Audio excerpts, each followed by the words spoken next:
Hello friends, welcome back to my channel. কেমন আছেন সবাই? আশা করি সবাই অনেক ভালো আছেন। তো বন্ধুরা, মনের অজান্তেই গল্পের নতুন 3টা পর্ব নিয়ে চলে আসলাম। অনেক সুন্দর একটি গল্প, নীলিমা জাবিন তানমোলা লেখিকার অনেক সুন্দর একটি গল্প। আশা করি গল্পটি আপনাদের অনেক অনেক ভালো লাগবে। তো অবশ্যই মোবাইলের সাউন্ডটি কমিয়ে নিয়ে গল্পটি পড়তেই থাকুন।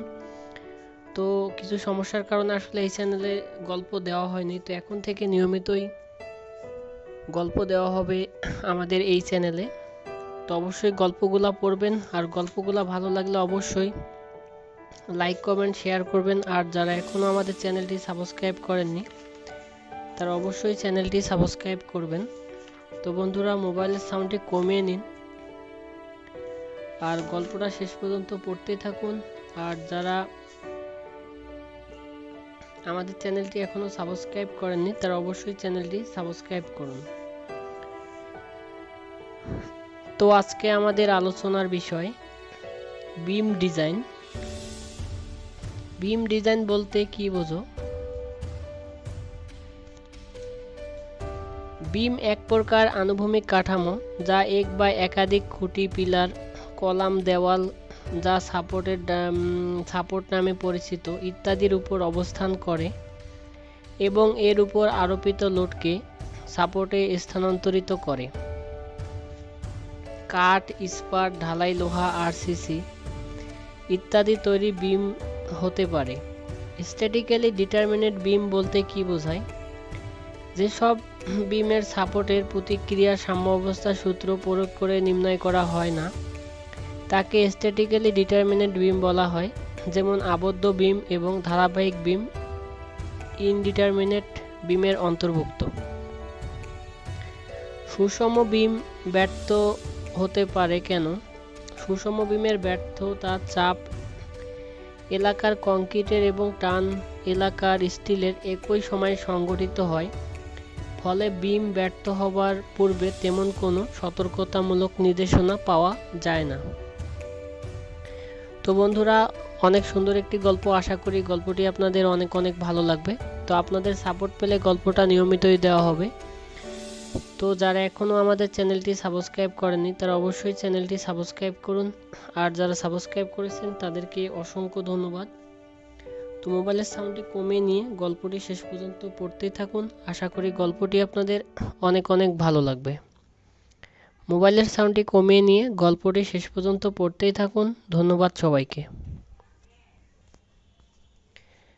রিটেইনিং ওয়াল কাকে বলে? যে সমস্ত ওয়াল নিজস্ব অবস্থানে স্থির থেকে মাটি অথবা অন্য কোনো পদার্থের পার্শ্বচাপ প্রতিরোধ করে তাকে রিটেইনিং ওয়াল বলা হয়। রিটেইনিং ওয়াল যে সকল পদার্থের পার্শ্বচাপ প্রতিরোধ করে তাকে ব্যাকফিল বলা হয়। ব্যাকফিলের উচ্চতা যদি ওয়ালের উপরিভাগের সাথে আনুভূমিকভাবে থাকে তবে এরূপ ওয়ালকে নন সারচার্জ রিটেইনিং ওয়াল বলা হয়। অন্যদিকে ব্যাকফিলের উচ্চতা যদি ওয়ালের উপরিভাগের সাথে আনুভূমিক না থেকে হেলানোভাবে থাকে তবে এরূপ ওয়ালকে সারচার্জ রিটেইনিং ওয়াল বলা হয়।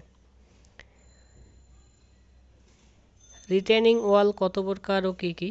রিটেইনিং ওয়াল 3 প্রকার: গ্র্যাভিটি রিটেইনিং ওয়াল, ক্যান্টিলিভার রিটেইনিং ওয়াল এবং কাউন্টারফোর্ট রিটেইনিং ওয়াল।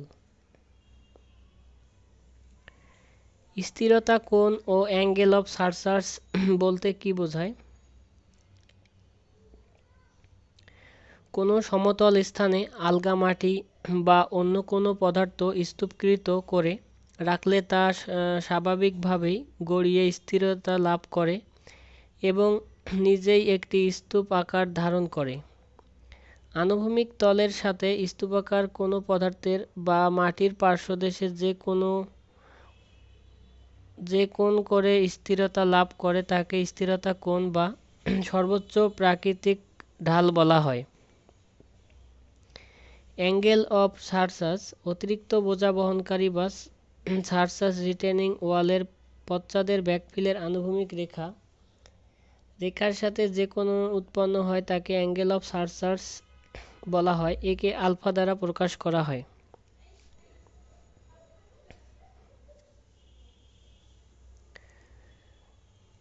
মাটির প্রত্যক্ষ চাপ ব্যাকফিল বা ধারণকৃত মাটি থেকে যদি রিটেনিং ওয়ালকে হঠাৎ সরিয়ে ফেলা হয় বা স্থানচ্যুত করা হয়, তবে রিটেনিং ওয়ালের সাথে ব্যাকফিলের কিছু অংশ গড়িয়ে পড়বে। রিটেনিং ওয়ালের উপর উক্ত গড়িয়ে পড়া মাটি বা ব্যাকফিলের পার্শ্বচাপকে মাটির প্রত্যক্ষ চাপ বলা হয়। ব্যাকফিল হতে রিটেনিং ওয়ালকে সরিয়ে ফেললে মাটির কোণে একটি স্লাইড প্লেন বা রাপচার প্লেন ধসে আসে। মাটির পরোক্ষ চাপ: রিটেনিং ওয়ালকে যদি ব্যাকফিলের দিকে সরানো বা ঠেলা হয়, তবে ব্যাকফিলের কিছু অংশ উপরের দিকে উঠতে চেষ্টা করে। স্বাভাবিক অবস্থায় উক্ত মাটি রিটেনিং ওয়ালের উপর যে পরিমাণ পার্শ্বচাপ প্রদান করে তাকে মাটির পরোক্ষ চাপ বলা হয়। ব্যাকফিলের দিকে রিটেনিং ওয়ালকে সরিয়ে আনলে মাটির কোণে একটি স্লাইড প্যানেল বা রাপচার প্যানেল সৃষ্টি হয়।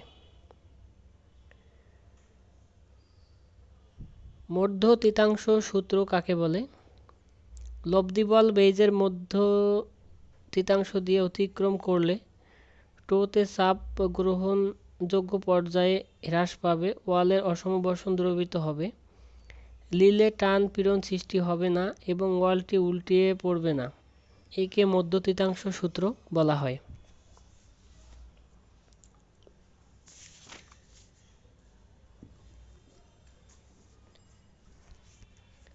স্ল্যাব বলতে কি বোঝায়? একমুখী স্ল্যাব বলতে কি?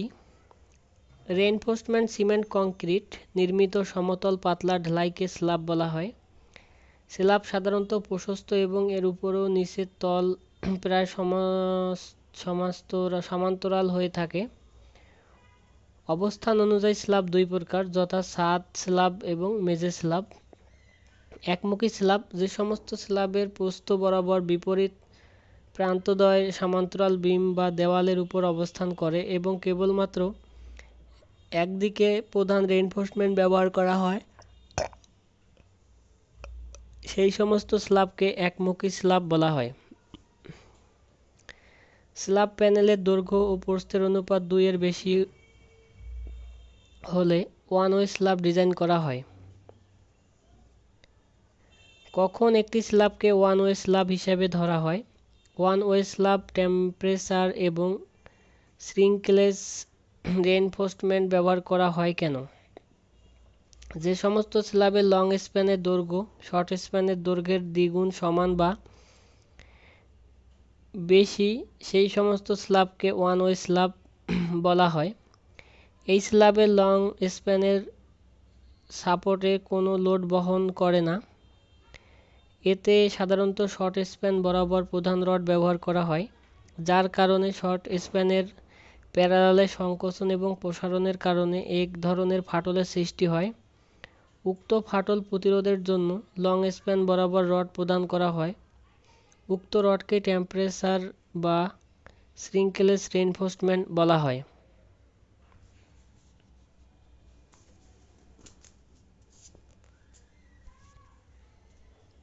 কর্নার রেইনফোর্সমেন্ট কি? এটি কোথায় এবং কেন ব্যবহার করা হয়?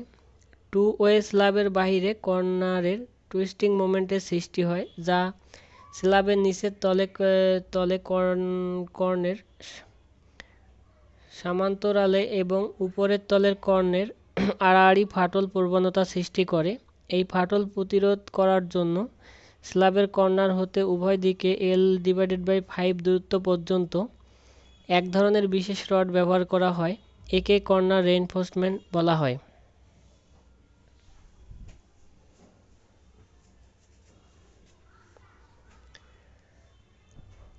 আরসিসি স্ল্যাব কত প্রকার ও কি কি?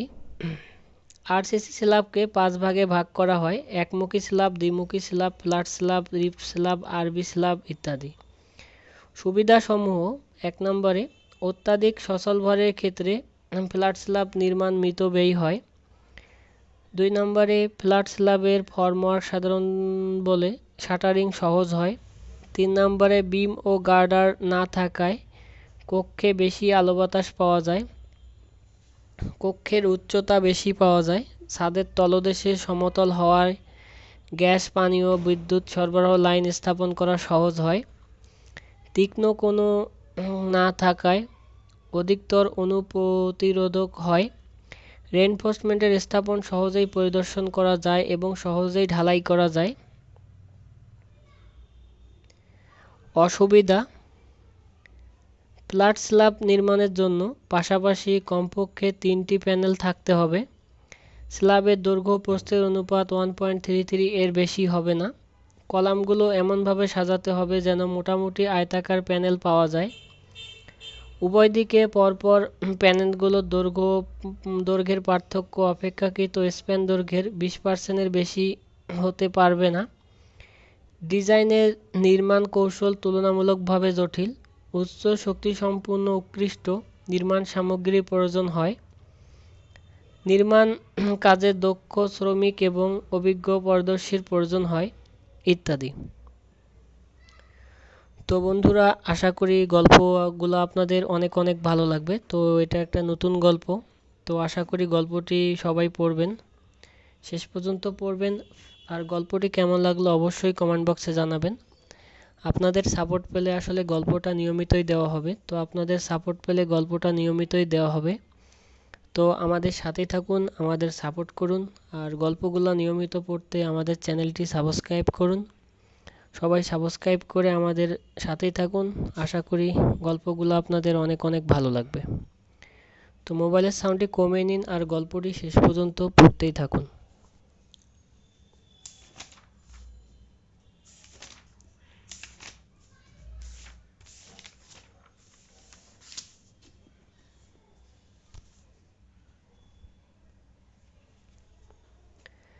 ট্রান্সপোর্টেশন ইঞ্জিনিয়ারিং বলতে কী বোঝায়? যে প্রযুক্তিবিদ্যা বা বিজ্ঞান সুষ্ঠু পরিসরে ব্যবস্থার পরিকল্পনা, ডিজাইন, নির্মাণ, মেরামত ও তত্ত্বাবধান ইত্যাদি সম্পর্কে আলোচনা করে তাকে ট্রান্সপোর্টেশন ইঞ্জিনিয়ারিং বা পরিবহন প্রযুক্তিবিদ্যা বলা হয়। ট্রান্সপোর্টেশন বা পরিবহন কয় প্রকার ও কী কী? ট্রান্সপোর্টেশনের পন্থা অনুযায়ী ট্রান্সপোর্টেশনকে 4 ভাগে ভাগ করা হয়: সড়ক পরিবহন, রেল পরিবহন, নৌ পরিবহন এবং বিমান পরিবহন। হাইওয়ে ইঞ্জিনিয়ারিং বলতে কী বোঝো? সড়কে চলাচলকারী যানবাহনের সহজ নিরাপদ গমনাগমন, মালামাল, দ্রব্যসামগ্রী সহজে ও দ্রুত পরিবহন এবং যাত্রী সাধারণ সহজ, দ্রুত, নিরাপদে যাতায়াতের জন্য প্রযুক্তিবিদ্যার যে শাখায় সড়ক পরিবহনের ডিজাইন, কনস্ট্রাকশন, অপারেশন এবং মেইনটেন্যান্স এবং এর সাথে সম্পৃক্ত অন্যান্য বিষয় ইত্যাদি সম্পর্কে আলোচনা করে তাকে হাইওয়ে ইঞ্জিনিয়ারিং বলা হয়। ভালো সড়ক ব্যবস্থার 5টি সুবিধা। ভালো সড়ক ব্যবস্থার 5টি সুবিধা নিম্নে দেয়া হলো। 1 নম্বরে, দেশের আর্থসামাজিক উন্নয়নে গুরুত্বপূর্ণ ভূমিকা পালন করে। যাতায়াত ও পরিবহন সময়ের অপচয় হতে রক্ষা করে। কৃষি উৎপাদিত পণ্য ও খাদ্য সামগ্রী সহজে বাজারজাতকরণে সহায়তা করে। শিল্পে উৎপাদিত সামগ্রী ভোক্তার দোরগোড়ায় পৌঁছে দিতে সাহায্য করে। শিল্পের কাঁচামাল যোগান দানে সহায়তা করে ইত্যাদি।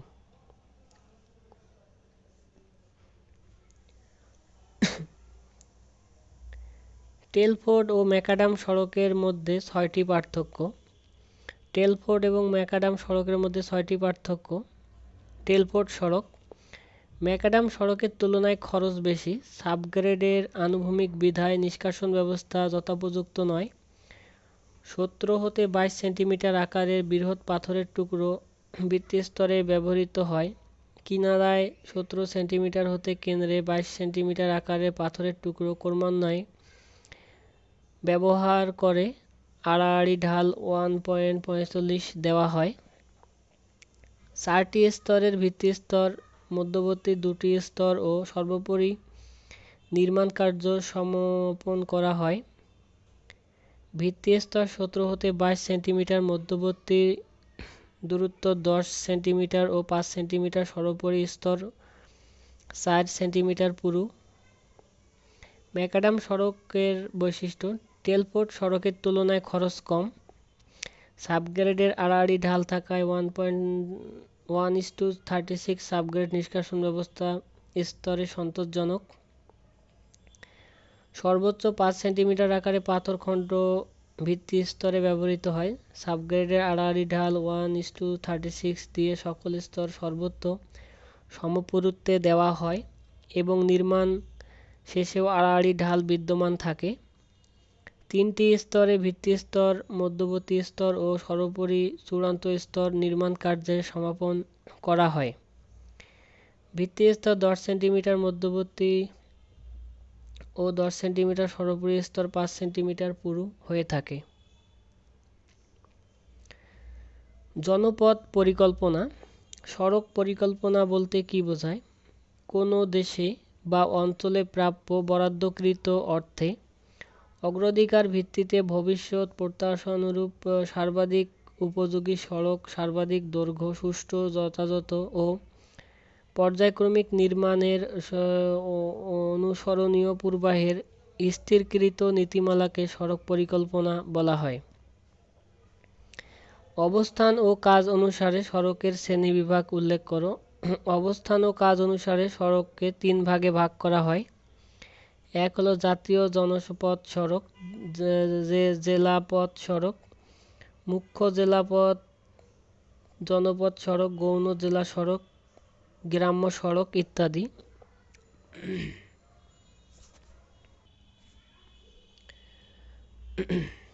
জনপথ পরিকল্পনা উদ্দেশ্যগুলো সংক্ষেপে উদ্ধৃত করো। নিম্নোক্ত উদ্দেশ্যাবলী সমাধানের জন্য জনপথ পরিকল্পনা করা হয়। 1 নম্বরে প্রাপ্য অর্থে সর্বাধিক দৈর্ঘ্য সর্বাপেক্ষা উপযুক্ত সড়ক নির্মাণ করার উদ্দেশ্যে। 2 নম্বরে ভবিষ্যতের প্রত্যাশা অনুরূপ সম্ভাব্য প্রয়োজনীয়তা অনুযায়ী নতুন সড়ক নির্মাণ এবং বর্তমান সড়কের উন্নয়নের মাধ্যমে সৃষ্ট সড়ক ব্যবস্থার পরিকল্পনার উদ্দেশ্যে। বরাদ্দকৃত অর্থ যদি যথোপযুক্ত সড়ক ব্যবস্থা নির্মাণের জন্য অপ্রতুল হয় তবে পর্যায়ক্রমিক ধাপে ধাপে সড়ক উন্নয়ন কর্মসূচি হাতে নেওয়ার উদ্দেশ্যে ইত্যাদি।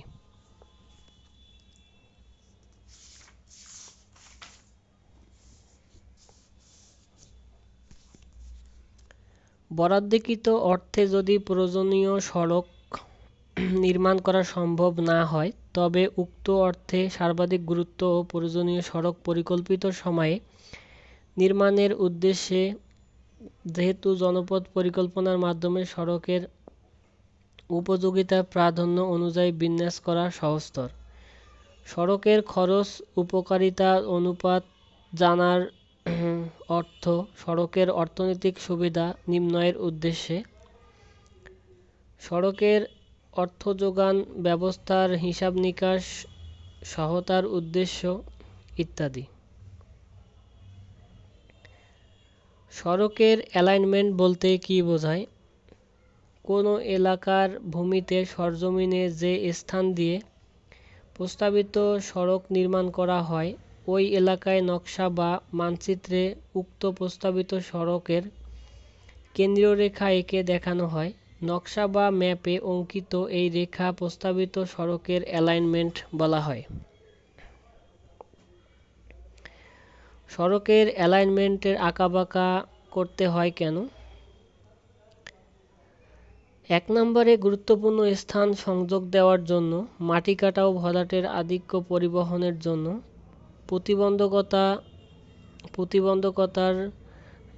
প্রতিবন্ধকতার সংস্থা হ্রাস করার জন্য, আদর্শ জ্যামিতিক ডিজাইনের উপযুক্ততা আনয়নের জন্য, যানবাহন চলাচলের একঘেয়েমি করানোর জন্য, রাজনৈতিক ও অন্যান্য কারণে। সড়কের অ্যালাইনমেন্ট নির্ধারণের জন্য বিবেচ্য বিষয়গুলো উল্লেখ করো। নিম্নোক্ত বিষয়গুলো সড়কের অ্যালাইনমেন্টের নির্বাচনে নিয়ন্ত্রকের ভূমিকা পালন করে থাকে। 1 নম্বরে সড়কটি কী ধরনের এবং কত সংখ্যক যানবাহন চলাচল করার জন্য নির্মাণ করা হবে। 2 নম্বরে সড়কটি কোন কোন গুরুত্বপূর্ণ বিন্দুর সংযোগ করবে আর কোন কোন গুরুত্বপূর্ণ বিন্দু পরিহার করবে। 3 নম্বরে সড়কটি যে স্থানের উপর দিয়ে যাবে সেই স্থানের ভূসংস্থানিক অবস্থা। সড়কটি যে স্থানের উপর দিয়ে যাবে ওই এলাকায় মাটির গুণগত মান। সড়কটি যে এলাকার উপর দিয়ে যাবে সেই এলাকার সর্বোচ্চ বন্যাসীমা। সড়কটির আদর্শ উপযুক্ততা। সড়কটির এলাকায় খাল, নদী, রেললাইনের অবস্থান। পূর্বে নির্মিত সড়কের রাইট অফ ওয়ে। সড়কটির এলাকায় গ্রাম ও শহরের অবস্থান। সড়ক নির্মাণ সামগ্রী ও শ্রমিকের যোগান ইত্যাদি। সড়ক অ্যালাইনমেন্টের নীতিমালা সংক্ষেপে আলোচনা করা হলো। ১ নম্বরে, দেশের আধুনিক পরিকল্পনার সাথে প্রস্তাবিত সড়কের অ্যালাইনমেন্ট সঙ্গতিপূর্ণ হতে হবে। যেহেতু সড়কের দৈর্ঘ্য কম হলে নির্মাণ, রক্ষণাবেক্ষণ ও পরিকল্পনা খরচ কম হয় এবং ভ্রমণে সময় কম লাগে, তাই দুই প্রান্তীয় স্টেশন মধ্যবর্তী অংশে সড়ক সোজা হওয়া উচিত। তবে সড়ক অ্যালাইনমেন্ট চিহ্নিতকরণে গুরুত্বপূর্ণ মানসমূহ পরিহার করা যাবে না। প্রস্তাবিত সড়ক অবশ্যই যোগাযোগের মাধ্যম হিসাবে সাশ্রয়ী হতে হবে। এই উদ্দেশ্য সড়কের অ্যালাইনমেন্ট নির্ধারণে সহজ ঢাল, বৃহৎ ব্যাসের আনুভূমিক বাঁক পর্যন্ত দৃশ্যমান দূরত্ব, সড়কের জন্য উপযোগী মৃত্তিকা ও নিষ্কাশন ব্যবস্থা ইত্যাদি বিষয়ের প্রতি বিশেষ লক্ষ্য রাখতে হবে। যে সড়কের নির্মাণ, রক্ষণাবেক্ষণ, যানবাহন চলাচল খরচ কম হয়, সড়কের ওই অ্যালাইনমেন্ট অর্থনৈতিক দৃষ্টিতে সাশ্রয়ী। সড়কের অ্যালাইনমেন্ট এমন হওয়া উচিত যেন সড়ক নির্মাণ সহজ হয়, নিরাপদে যানবাহন চলাচল করতে পারে, ঢাল সহজ হয়, পর্যাপ্ত দৃশ্যমান দূরত্ব পাওয়া যায়, বৃহৎ ব্যাসে আনুভূমিক বাঁক দেওয়ায় উপযোগী হয়, স্রোতচিহ্নী খাল ইত্যাদিতে নির্মিত ব্রিজ, কালভার্ট এগুলো লম্বালম্বিভাবে অতিক্রম করে। সড়কের অ্যালাইনমেন্ট এলাকায় সুন্দরতম ও চিত্তাকর্ষক স্থানের সাথে সম্পর্কিত অবস্থায় নির্ধারণ করা উচিত। জ্যামিতিক গঠন বলতে কী বোঝায়? সড়কের জ্যামিতিক গঠন হলো সড়কে ব্যবহারকারী সড়কের যে সকল অঙ্গ বা অংশগুলো সরাসরি দেখতে পায় এগুলোকে সড়কের জ্যামিতিক গঠন বলা হয়। যেমন ঢাল, ক্যাম্বার, সুপার এলিভেশন, সড়কের প্রস্থ, উল্লম্ব ও আনুভূমিক বাঁক, দৃশ্যমান দূরত্ব ইত্যাদি। স্কিড কাকে বলে? গাড়ির চাকা বিনা আবর্তনে সড়কের ছেঁচড়িয়ে দ্রুত অতিক্রম করাকে স্কিডিং এবং চাকার এরূপ অবস্থাকে স্কিড বলা হয়। চলন্ত গাড়িকে ব্রেক কষলে স্কিডিং ঘটে। স্লিপ কাকে বলে?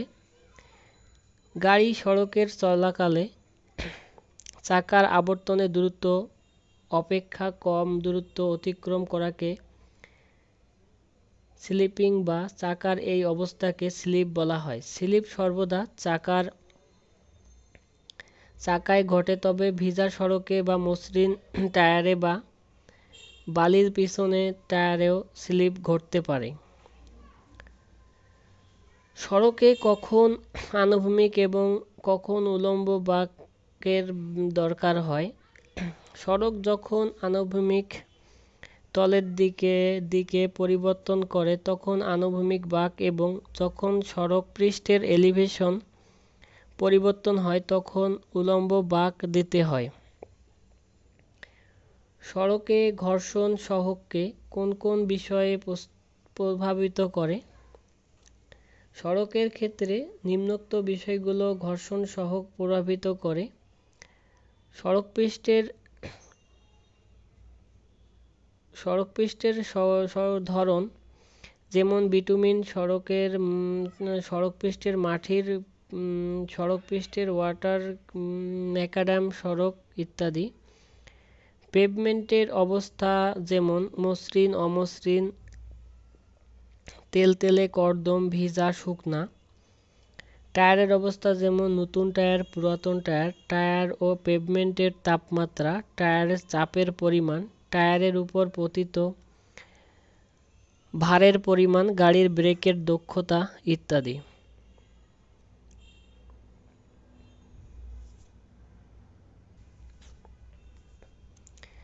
রাইট অফ ওয়ে কাকে বলে?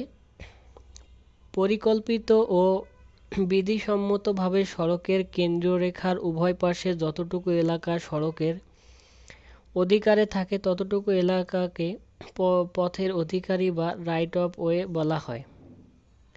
রাইট অফ ওয়ে এর ভূমি সাধারণত হুকুম দখলের মাধ্যমে অধিগ্রহণ করা হয়। পেভমেন্টের গ্রন্থ কী কী বিষয়ের উপর নির্ভর করে? পেভমেন্টের প্রস্থ প্রধানত 4টি বিষয়ের উপর নির্ভর করে: ট্রাফিক লেন্থের প্রস্থ ও সংখ্যা, ট্রাফিক লেনের ক্ষমতা, চলাচলকারী যানবাহনের প্রস্থ, চলাচলকারী যানবাহনের ধরন ও গতি এবং সাইড ক্লিয়ারেন্স ইত্যাদি।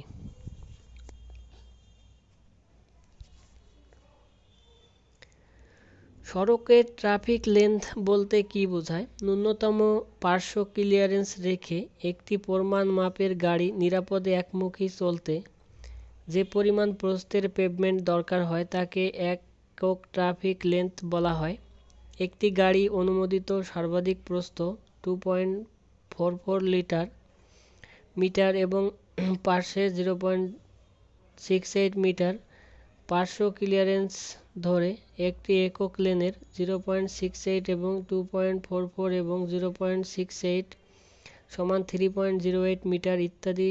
দুই পেভমেন্টের প্রস্থ 0.53 plus 2.44 plus 1.06 plus 2.44 plus 0.53 equal 7 metre. এক্ষেত্রে প্রতি পার্শ্বে 0.53 মিটার এবং দুই পার্শ্বের গাড়ির মাঝখানে 1.06 মিটার ক্লিয়ারেন্স। সড়কের প্রস্তুতি তল বলতে কী বোঝায়? মাটি কেটে বা মাটি ভরাট করে যানবাহন চলাচলের জন্য পেভমেন্ট বা ক্যারেজ ওয়ে নির্মাণ করা হয়। এই ক্যারেজ ওয়ে বা পেভমেন্ট যে তলের উপর অবস্থান করে সেই তলকে প্রস্তাবিত তল বলা হয়। ক্যারেজ ওয়ে বলতে কী বোঝায়? সড়কের দুপাশের শোল্ডারের মাঝে পাকা বা দীর্ঘ শক্ত পৃষ্ঠের কেন্দ্রীয় অংশ যাতে যানবাহন চলাচল করে সড়কের এই অংশকে ক্যারেজ ওয়ে বা পেভমেন্ট বলা হয়। সড়কের শোল্ডার বলতে কী বোঝায়? সড়কের উভয় পাশে পেভমেন্টের কিনারা হতে প্রস্তুতি তলের বাহিরের দিকে কিনারা পর্যন্ত অংশকে সড়কের শোল্ডার বলা হয়। শোল্ডারে যানবাহন চলাচল করে না, তবে যানবাহনের আকস্মিক মেরামতের প্রয়োজনে থামতে বা ধীর গতিতে গাড়িকে ওভারটেকিং এবং এক্ষেত্রে গাড়ি প্রবেশ করাতেও পারে। কার্ভ কাকে বলে? সড়কের ক্যারেজ ওয়ে ও শোল্ডারের সংযুক্ত স্থানে উভয়কে পৃথককারী রেখার লম্বালম্বি নির্মিত স্বল্প উচ্চতায় দেওয়ালকে কার্ভ বলা হয়। এটা সড়ককে লম্বালম্বি ড্রেনের ন্যায় পানি নিষ্কাশন করে এবং ক্যারেজওয়ের সীমানা নির্দেশ করে।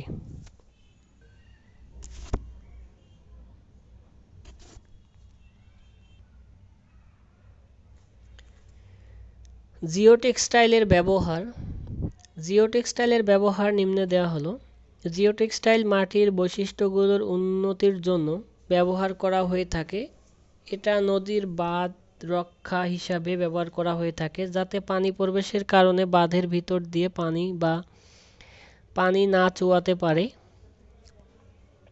বাঁধ তৈরি করার সময় পানির প্রবাহের যাতে বাঁধ সহজেই ভেঙে না যেতে পারে তার জন্য মাটির বাঁধের উপর জিওটেক্সটাইলের আবরণ দিয়ে কংক্রিটের ব্লক তৈরি করা হয়ে থাকে।